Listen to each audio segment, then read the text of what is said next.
Yari na si Boy 10K dito, sabi, oh, ito po, pakinggan nun natin si Senator Erwin Tulfo, mga boss. Oh, ito ha, rekta ito para kay Alan Peter Cayetano.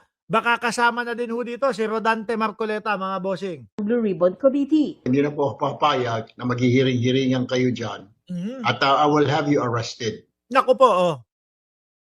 Di ba? Hindi napapayag ang bagong Blue Ribbon Committee o chairperson ng Blue Ribbon Committee na magkaroon pa ng isa pang hearing kagaya nung ginawa po nila Cayetano at Alan at ni Rodante Marcoleta. Ipapa-aresto kayo, ipapaposas kayo, ipapaoblo kayo. Peki na yung sinyo eh. Mismong si Alan Peter Cayetano po, ano sabi? Alam po namin, papalitan po talaga nila lahat ng committee. Ibig sabihin, alam niya na. Posible. Yun nga lang, hindi talaga pwedeng palitan yung pagiging Senate President dahil kailangan 13 ho, mga bossing. Kaya nga sabi nila, di ba, ay sino ang Senate President? Bakante ang Senate President. Sabi ni Ma'am Delia Rosario, yan dapat palaban. Mukhang hindi siya sasantuhin itong si Erwin Tulfo, mga bossing. Oh, game, pakinggan natin. Blue Ribbon Committee. Hindi na po ako papayag na maghihiring-hiringan kayo dyan Aha. at I will have you arrested. Ayan. I promise. Kahit na senador ka, Ayan. kahit na sinasabi mong matanda ka na, ilang taong ka na sa Senado, try me. Magpahiring ka ng Blue Ribbon ulit. Magpahiring ka. Oh, Marcoleta at Alan Peter Cayetano, subukan nyo daw ulit magpahiring ng Blue Ribbon Committee. Mga bossing, alam naman po natin, na yung ginagawa nilang Blue Ribbon Committee, yung papabor lang ho sa kanila. Tingnan nyo nga po kung paano nila kaharapin at tanungin yung mga 18 marites. Si Marcoleta, tanong niya, sagot niya. Ang putik na yun. Parang gago lang, Magtatanong, siya din ho ang sasagot. Halos buong sesyon, mga kababayan, 5 oras o 4 na oras na sesyon, halos po, si Marcoleta lang ang nagsasalita at si Baligod eh. Di po ba? Pero ang kagandahan, mga kababayan, dahil itong kay Senator Erwin Tulfo na Blue Ribbon Committee ay mangyayari po sa Lunes, inimbita pa din po yung 18 marites, mga kababayan. Ngayon, yung 18 marites, mga boss chief mo, sir, nasa pangunguna ni Mike Defensor ay mukhang hindi po pupunta. Hindi pupunta doon sa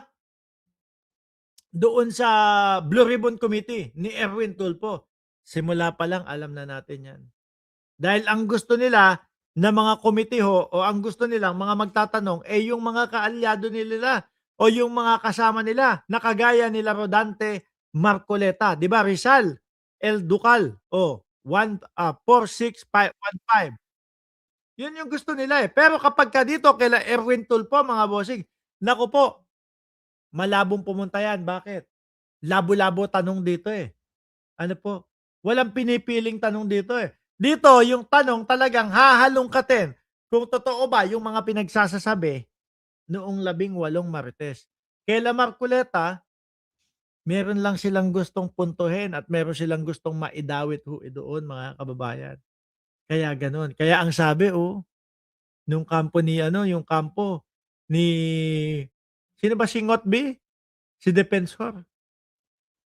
Susulat po kami, alamin po namin kung sino po talaga ang dapat puntahan. Pero halata po na malabo at imposibleng pumunta po sila sa Senate Blue Ribbon Committee. I don't care kung dati kang Senate President, Yan. dati kang Speaker of the House, I don't give up. Sir, palakulin mo yung mukha.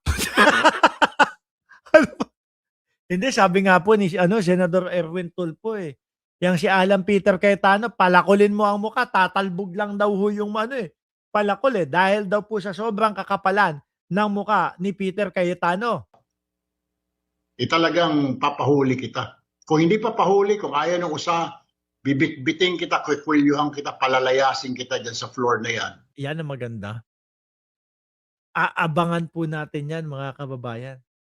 At ilalive po natin dito sa Mark Ramos channel, mga bossing.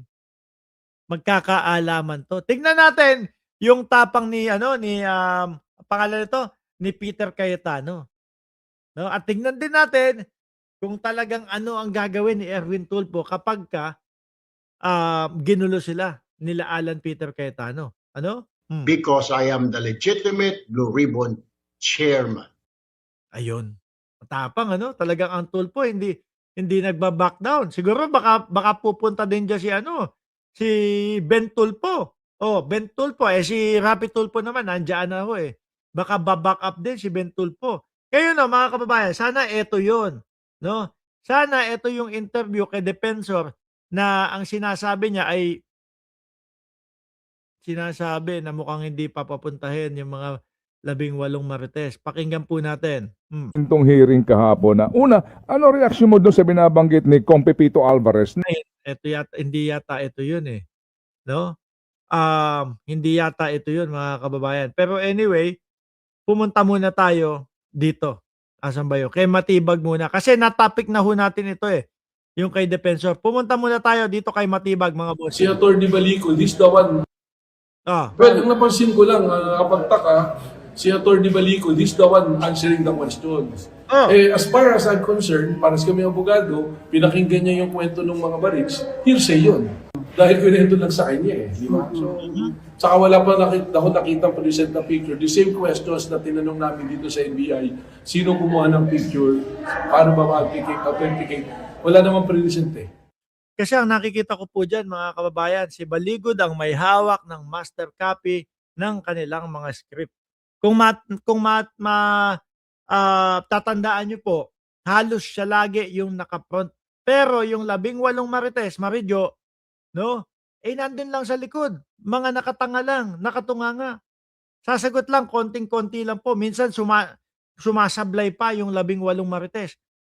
Kakabisaduhin na nga lang, ilan ang bilang ng maleta na dinala nyo kay Bongbong Marcos? Hindi pa ho kabisado, mga bossing.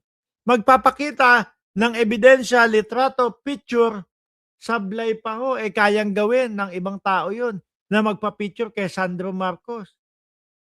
Tapos gagatungan nila nila pangalan nito?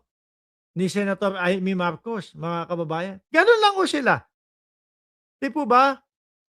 Paano lang, kumbaga, kailangan nakaalalay yung mga magtatanong sa kanila para sa ganon, yung mga tanong sa kanila ay pangsaktuhan lang po. Hindi sila malulubog sa kumunoy at mabubuko na hindi nila alam talaga yung kanilang mga sinasabi. Sabi ni Sir Sunny Reyes, tama yun. Bastusan na eh. Mga bully talaga.